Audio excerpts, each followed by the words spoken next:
Gupkar alliance से Sajjad Ghani loan ने फरार इख्तियार कर लिया है।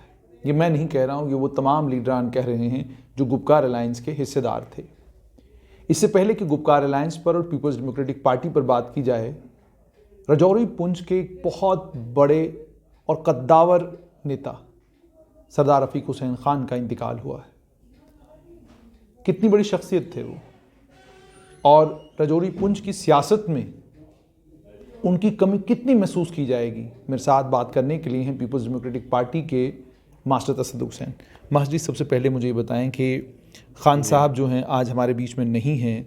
मुझे ये पहले तो ये बताइए कि कद के हिसाब से कितनी कमी इस इलाके को महसूस होगी उनके जाने की।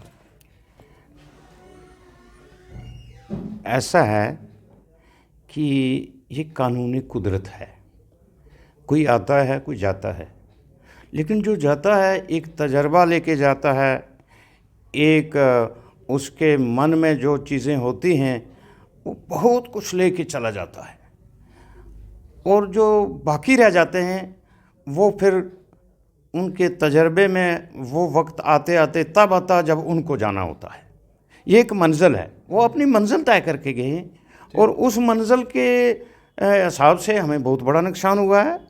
किसी पार्टी को ही नहीं बल्कि राजौरी पुंछ, ये इसको अब क्या कहते हैं, पीर पंजाल खिता के एक बड़े नेता थे, और वो उनके जाने से यहाँ की आवाम को यहाँ के मामलात में काफ़ी फ़र्क पड़ा है, नुकसान हुआ है।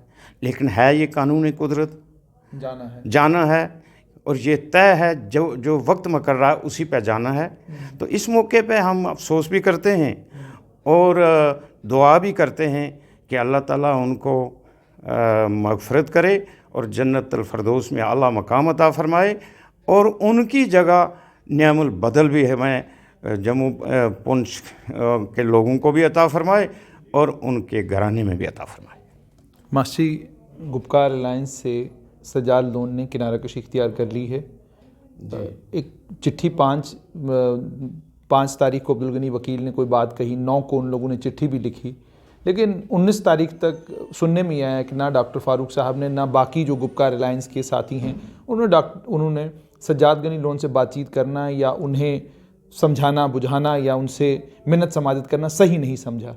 तो आपसे जानना चाहूँगा कि क्या गुपकार अलायंस वाकई अब टूट रहा है?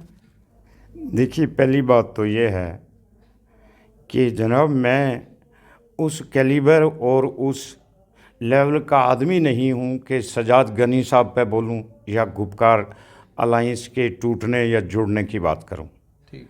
दूसरा ये है कि एक घर में 4 लोग होते हैं, उनकी राय अपनी अपनी होती है। जैसे मैंने सुना है उनको, उन्होंने कहा ठीक है अलायंस हमारा टूट गया या हम अलायंस में नहीं रहेंगे, लेकिन जो हमारा मुद्दा है उस पर तो हम इकट्ठे हैं। तो मुद्दा हमारा है जम्मू कश्मीर के मामलात का, जम्मू कश्मीर की मुश्किलात का, जम्मू कश्मीर के आने वाले वक्त का, उस पर हम इकट्ठे हैं। सज्जाद साहब ने कह दिया है, अगर अलायंस हुआ था तो अलायंस का मतलब था इलेक्शन के वक्त। इलेक्शन एक आया था, हो गया, जब अगला इलेक्शन आ जाए देखा जाएगा। ये तो सियासत कल क्या होगी कल को देखा जाएगा, इसमें क्या फ़र्क पड़ जाएगा। लेकिन मास्टर जी, एक तरफ से वो कहते हैं कि एक तरफ से आपने गुपकार अलायंस का मैंडेट बांटा, दूसरी तरफ से आपने नेशनल कॉन्फ्रेंस का मैंडेट बांटा। पट्टन की कॉन्स्टिट्यूंसी में वो कह रहे हैं कि जी गुपकार अलायंस के लोग जो हैं वो नेशनल कॉन्फ्रेंस के खिलाफ इलेक्शन लड़ रहे थे और नेशनल कॉन्फ्रेंस गुपकार अलायंस के खिलाफ इलेक्शन लड़ रही थी। आप लोगों ने ये कहा था कि ये लड़ाई 370 और 35A की लड़ाई है। अगर आप अपने ही अलायंस के खिलाफ इलेक्शन लड़ रहे हैं तो इसका क्या मतलब? इसका तो ये मतलब है साफ तौर पर कि जो पार्टी खिलाफ लड़ रही है वो कह रही जी हम नहीं मानते, 370-35A वाली कोई कहानी नहीं है, हमको तो जीतना है।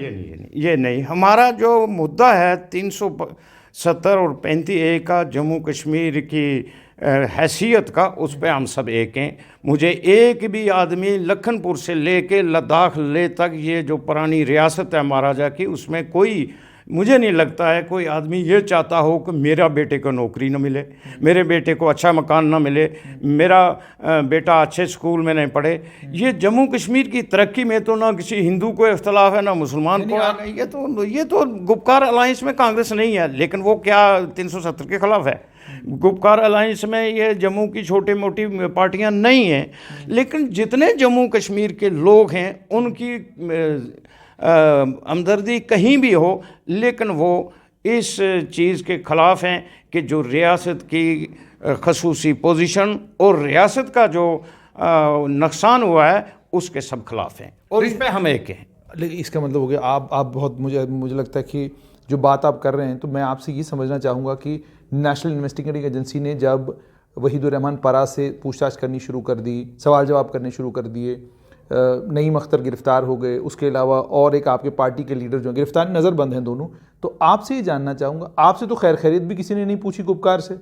मैंने तो कहीं नेशनल कॉन्फ्रेंस के किसी बड़े लीडर का कोई बयान नहीं सुना कि ये गलत है, ये सही है, सब चुप्पी साधे हुए हैं। और ये भी कहा जा रहा है कि पल्ला झाड़ने के चक्कर में ही सब लोग। देखिए, ये तो उनसे भी आप पूछ सकते हैं, लेकिन मेरा ये मानना है, मान लीजिए किसी को कोई बुलाता है तो उसके पास अख्तियार हैं बुलाने के, हमारे पास तो अख्तियार ही नहीं कोई ये मना करने के मत बुलाओ। हुकूमत की है ना वो जो है नई है। आपका तो मास्टरी अलायंस है। अलायंस का मतलब ये है मुसीबतें भी एक साथ झेलेंगे और खुशी के वक्त भी एक साथ रहेंगे। यहाँ तो ये समझ में आ रहा है कि आप पर मुसीबत आई हुई है और वो कह रहे हैं भाई जब आप ठीक ठाक हो जाओ तो आ जाना, हम यहीं पे हैं। नहीं, ऐसा नहीं है। देखिए, मुल्क चलता है कानून के मुताबिक, ठीक, उसकी कुछ प्लानिंग होती है, ठीक। मर्कजी हुकूमत एक आदमी को बुला के पूछती है, दूसरे को बुला के पूछती है, तीसरे फारूक साहब को बुला के पूछा, दूसरे को पूछा, तीसरे को पूछा, उसमें हमारा अख्तियार तो नहीं है ना। अच्छा। कि हम ये कहें कि मत पूछो। मेरा ये मानना है, दूसरा कोई अपनी बात कहेगा, मैं ये मानता हूँ उनको इजहार हमदर्दी करना तो बनता है। इजहार हमदर्दी, हम इकट्ठे हैं। उन्होंने आपके साथ कोई इजहार हमदर्दी नहीं किया, आपने किया था। डॉक्टर फारूक अब्दुल्ला को से जब ईडी ने पूछताछ की तो महबूब मुफ्ती का फ़ौरन बयान आया, लेकिन जब ज़रा मामला उल्टा हो गया तो वो बयान अभी तक नहीं आया है। फारूक साहब का मामला ये है, वो बहुत बड़े आदमी हैं, वो इंटरनेशनल आदमी हैं। कभी कभी उनका मूड कुछ होता है, आपने देखा होगा।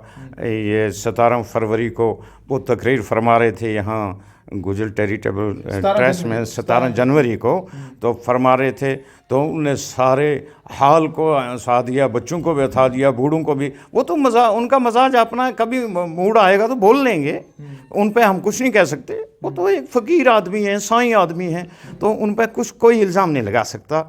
उनने दिली तौर पर वो हमारे साथ हैं, हम उनके साथ हैं। हम साथ क्यों हुए? साथ इसलिए हुए कि हमारी सब की जम्मू कश्मीर के लोगों की बिला लिहाज मज़हब व मिल्लत मजबूरियाँ और परेशानियाँ एक हैं, इसलिए एक है, हम कुछ भी नहीं है। ये तो मामला वही आ गया। मुझे इंडियन एक्सप्रेस की वो लाइन याद आई, डॉक्टर फारूक अब्दुल्ला तब चीफ मिनिस्टर थे, तो हेडलाइन आई थी, Nero was fiddling while Rome was burning. तो क्या आप जम्मू कश्मीर में जो सियासत जिस तरीके से, जितनी सीरियसली भारतीय जनता पार्टी के लोग सियासत को लेते हैं कि बिल्कुल निचले से निचले स्तर का चुनाव होता है, उसको बड़ी सीरियसनेस के साथ लेते हैं, अपने लोगों को वहाँ पर डिप्यूट करते हैं, और आप उनको इस तरह का मजाक करते हुए, सियासी सूरत हाल में इस तरह की बातें करते हुए नहीं सुनते हैं, तो क्या हम पूरी ज़िंदगी अब मजाक ही करते रहेंगे? मजाक नहीं हम करते। भारतीय जनता पार्टी कुछ मतलब हासिल करने के लिए किसी को भी हक है, वो सारी ईंटें अखेड़े परते देखे ढूंढे। पिछले इलेक्शन में नहीं आपने देख लिया कि कितने बड़े बड़े वो मंत्री आए, बैठे रहे, कुछ नहीं मिला। इस जम्मू कश्मीर का मजाज ही अभी भारतीय जनता पार्टी की हुकूमत और भारतीय जनता पार्टी को समझ में नहीं आया। ये लोग जो हैं ये सुनते सबको हैं, सुन लाख जो कोई सुनाए, कीजिए वही जो समझ में आए, आता हो तो हाथ से न दीजिए, जाता हो तो उसका काम न कीजिए। लेकिन मासी मुझे ये बताइएगा, आइए आपकी रजौरी में आते हैं। रजौरी पुंछ में गुपकार अलायंस नहीं था, आपके खिलाफ जो लोग लड़े, मतलब मुझे ये समझना है आपसे कि एक तरफ से आपने गुपकार अलायंस किया है जिसमें आप कहते हैं लड़ाई 370 और 35A के ऊपर है, ठीक है जी। दूसरी तरफ से आप ये भी कहते हैं जो गुपकार के खिलाफ इलेक्शन लड़ेगा इसका मतलब ये है कि वो 370 और 35A को कहता है कि भाई जो हो गया वो ठीक हो गया।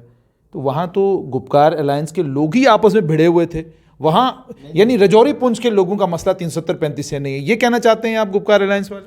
नहीं, ऐसा नहीं है। तो फिर क्यों नहीं कंसेंसस बना? आप लोगों ने वहाँ पर कंसेंसस की बात ये थी, एक बहुत जल्द में इलेक्शन हो गए, इमरजेंसी इलेक्शन था, कहीं बात हो पाई, कहीं नहीं हो पाई, तो ये मोस्टली तो गुपकार अलायंस के मुताबिक ही इलेक्शन हुए, लेकिन आप अगर ये समझ लेते हैं कुछ परसेंट इसमें एक दूसरे के खिलाफ इलेक्शन लड़ लिया, फ्रेंडली लड़ लिया, तो इसमें ये तो हो जाता है, लेकिन घर में भी लड़ाई हो जाती है। फिर मुझे मास्टर जी ये बताइए, अगर इसी को तखमीना लिया जाए तो पुंछ में आपकी डीडीसी नहीं बन रही, राजौरी में आपके पास नेशनल कॉन्फ्रेंस के पास 5 लोग हैं, आपके पास वहाँ पर भी डीडीसी नहीं बन सकती, हो सकता है वहाँ कोई और डीडीसी बना। क्या मान लें कि राजौरी और पुंछ के लोगों ने मोहर लगा दी कि 370 और 35A की मनसूखी हो चुकी है, अब ये रिस्टोर नहीं हो सकता, क्योंकि आप लोगों ने गुपकार अलायंस बनाया ही इसी की रिस्टोरेशन के लिए था। तो अगर यहाँ भी आप अलायंस कर लेते, अलायंस में आप लोग इलेक्शन लड़ते, तो शायद जो नतीजे आते उन नतीजों से फिर आप ये तो कहते कि राजौरी पुंछ भी वही कह रहा है जो कश्मीर कह रहा है। आज के डेट में तो आप नहीं कह सकते। नहीं, डीडीसी तो बन जाएगी, क्यों नहीं बनेगी? क्योंकि जो लोग बन के आए हैं, चाहे वो किसी भी पार्टी के हैं, कांग्रेस है, नेशनल कॉन्फ्रेंस है, या कोई पीडीपी का है, लोग तो उसी डिस्ट्रिक्ट के हैं ना, तो वो तो बनेगी। क्यों नहीं बन रही है? पुंछ में भी बनेगी। लोगों ने वो जो डीडीसी के इलेक्शन लड़े, उसमें थोड़ी बहुत जातियात भी आ जाती है। आदमी है ना, अल्लाह ताला ने कह दिया आदमी को 4 चीज़ों का मरकब बनाया है, और आदमी लालची भी होता है।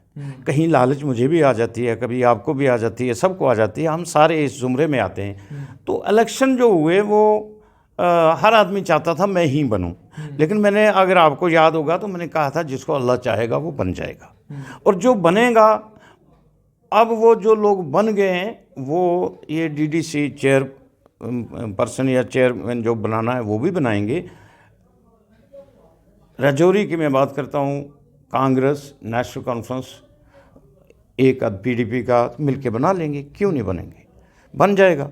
पुंछ में तो मेरा ख्याल वहाँ भी कांग्रेस और ये नेशनल कॉन्फ्रेंस के लोग हैं, तो अब कांग्रेस हमारे साथ नहीं है, मान लीजिए, इसमें जम्मू कश्मीर पीपल्स अलायंस में नहीं है, गुपकार अलायंस में, लेकिन जहाँ तक ज़मीनी हालात और वाक़यात, वो तो हमारे साथ हैं।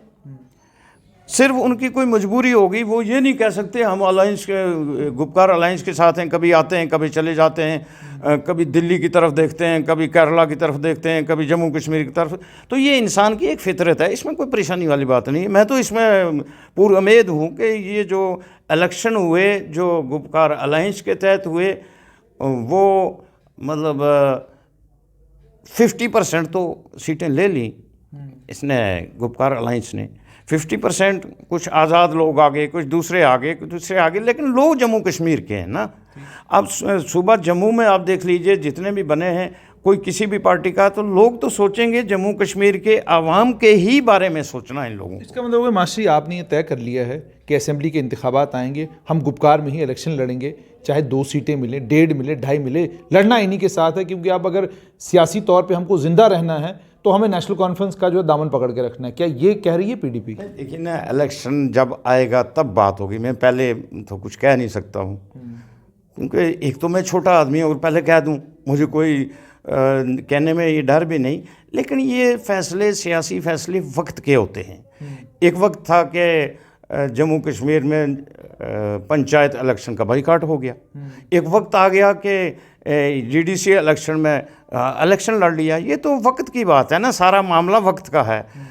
कल एक वक्त था कि सरकार और किसानों के दरमियान में कोई बात नहीं हो रही थी, अब एक दूसरे को देख के, समझ के नज़दीकियाँ भी आ रही हैं। कल वो अमेरिका में जो बाइडन के क्या हैं, वो जो बाइडन जो हैं, वो उनको वो कह रहे थे दूसरे ट्रंप कि मैं नहीं बैठने दूंगा इस कुर्सी पे। वक्त आया, उनको खुद भागना पड़ा। तो ये वक्त की बात है, इसमें कोई परेशानी वाली बात नहीं है जुनैद साहब। यानी आप कह रहे हैं कि असेंबली इंतखाबात में आप अलायंस में भी लड़ सकते हैं, और अलायंस के बगैर जैसा वक्त होगा, जैसे हालात होंगे, वैसा ही होगा। ये फिर मुझे मास्टर ये बताइए कि पूरी ज़िंदगी आप तमाम लीडरों की गुजर गई, नेशनल कॉन्फ्रेंस की मुखालफत में आप लोग इलेक्शन लड़ते रहे। पहले आप कांग्रेस के प्लेटफॉर्म पर थे, फिर आप पीडीपी के प्लेटफॉर्म पर आए। इस प्लेटफॉर्म पर भी मकसद आपका एक ही था कि कम से कम एक वाइबल अल्टरनेटिव जम्मू कश्मीर के लोगों को मिलना चाहिए, एक पॉलिटिकल अल्टरनेटिव मिलना चाहिए। वो पॉलिटिकल अल्टरनेटिव पीडीपी की शक्ल में तैयार हो गया। उसके बाद 2014 में आपने बीजेपी से अलायंस किया, नतीजा ये निकला कि पीडीपी बिखर गई। आज अपनी पार्टी और पीडीपी 2 धड़े बन चुके हैं, ठीक है, और बेग साहब का भी एक अलग धड़ा है। अब मुझे ये बताइए जो पार्टियां कल तक एक पॉलिटिकल अल्टरनेटिव थी नेशनल कॉन्फ्रेंस की, आज वो नेशनल कॉन्फ्रेंस की गोद में है। तो मुझे ये बताइए, लोगों के सामने कल जब आप जाएंगे तो क्या कहेंगे? अब लोगों के सामने कहने के लिए जो लोग पूछेंगे वही कहेंगे। क्या कहेंगे? वक्त की ज़रूरत आ गई, क्या करोगे? जब एक आदमी किसी मुश्किल में आ जाता है, एक दूसरे की मदद करनी पड़ती है। ये इंसानी फितरत है और इंसान को इंसान के काम आना चाहिए।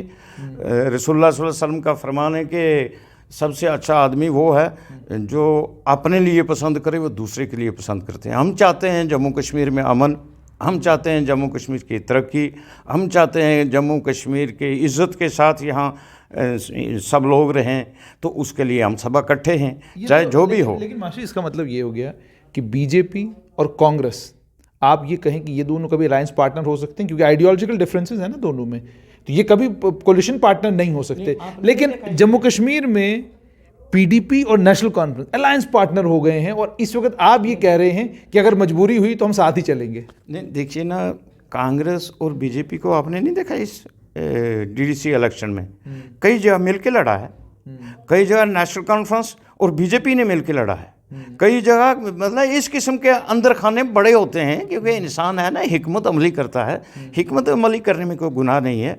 अच्छा सोचने के लिए, अच्छा काम करने के लिए, आवाम की बेहतरी के लिए, रियासत की बेहतरी के लिए, मुल्क की बेहतरी के लिए अगर कहीं सब्र भी कर लिया जाए तो कोई गुनाह नहीं। आखिर में आपसे जानना चाहूँगा मासी, आप आज पीडीपी के दफ्तर में नज़र आ रहे हैं। पीडीपी के दफ्तर में जो लोग अक्सर और बेशतर नज़र आया करते थे और जिन लोगों को अलग अलग इंपॉर्टेंट पोजीशंस पर पार्टी ने बिठाया था, वो आजकल अलग अलग पार्टी में चले गए हैं। जी। तो आपसे ये समझना चाहूँगा, क्या अब समझ आई है आपकी लीडरशिप को कि वर्कर की कीमत क्या है और कौन लोग हैं जो मौसम बदलते ही इधर से उधर और उधर से इधर होने वाले हैं, और कौन लोग हैं जो मुसम्मम इरादे के साथ पार्टी के साथ चलने वाले? ये समझ आ गई है या अभी भी समझ नहीं आई है? देखिए, ये तो समझ आ जाती है, लेकिन वक्त के बाद आती है। वो समझ आ गई। जो लोग आए थे, जो फ़ायदा लेने के लिए आए थे, वो फ़ायदा लेके चले गए। कुछ और आने वाले होंगे, कल वो आ जाएंगे। ये दुनिया का दस्तूर है। रफ़ीक साहब चले गए, उनके बेटे आ जाएंगे, दूसरा कोई चला जाएगा, उनका भाई आ जाएगा। तो यही इसी दुनिया से, यहीं इसी जगह से लोग आएंगे। इसमें समझ तो पहले भी थी, क्योंकि जम्मू कश्मीर में नेशनल कॉन्फ्रेंस का अल्टरनेटिव बनाना आम आदमी के बस का रोग नहीं था। ये मुफ्ती मोहम्मद सईद ही थे मरहूम, कि जिन्होंने बड़ी मेहनत करके, तगो-दो करके बैलेंस कायम किया था, और उस वक्त वही ज़रूरत थी। आज यही ज़रूरत है कि हम मुल्की सतह पे जो चीज़ें हमारे ख़िलाफ़ जा रही हैं, उनके लिए अपनी रियासत के लोगों को, अपनी रियासत के हालात और वाक़यात को बेहतर करने के लिए हम इकट्ठे हुए हैं। इसमें कोई नहीं है। अगर कोई जाता भी है, अगर कोई रूठ भी जाता है, तो घर से 4 भाई होते हैं, 4 बच्चे होते हैं एक आदमी के। एक बच्चा थोड़ा सा सेल्फिश होता है, दूसरा फराक दिल होता है, तो कभी कभी एक रूठ के जाके उधर से पत्थर भी मारना शुरू कर देता, छत पे शीशे भी तोड़ देता, लेकिन फिर भी वो अपना ही होता है। उसको दिलासा दे के, उसको मना के, फिर उसको साथ लेके चला जाता है। कोई ऐसी वे नहीं है। लेकिन आपने बात कर दी तो पूछना बनता है कि बच्चा रूठ कर तो चला गया, लेकिन मनाने वाले मनाने भी नहीं गए, और people's alliance for Gupkar declaration के जो आपके अध्यक्ष हैं डॉक्टर फारूक अब्दुल्ला, उन्होंने ये भी गवारा नहीं किया कि सजाद लोन को एक आधा फ़ोन करके पूछ लेते कि भाई नाराज़ क्यों हो। किया होगा, आपको मुझे कुछ पता नहीं है, किया होगा। वो जो अंदर की बातें हैं वो अंदर होती हैं ना। सियासत का मामला ये है कि ये हिकमत अमली है। पता नहीं क्या हिकमत अमली होगी। फारूक साहब के पास टाइम भी नहीं होगा, वो बुज़ुर्ग भी हो गए हैं, अब थोड़ा सा मतलब है उनके लेवल की बात नहीं होगी। ये छोटी मोटी बातें कल बुला लेंगे, आ जाओ इधर, तो आ जाएंगे, फिर क्या है। बहुत बहुत शुक्रिया। तो आपने सुन लिया पीपल्स डेमोक्रेटिक पार्टी के नेता मास्टर तसद्दुक़ हुसैन का कहना है कि घर में छोटे मोटे झगड़े होते रहते हैं, और अगर आज सजाद लोन नाराज़ होकर बाहर गए हैं तो कल वापस भी उनको बुलाया जा सकता है।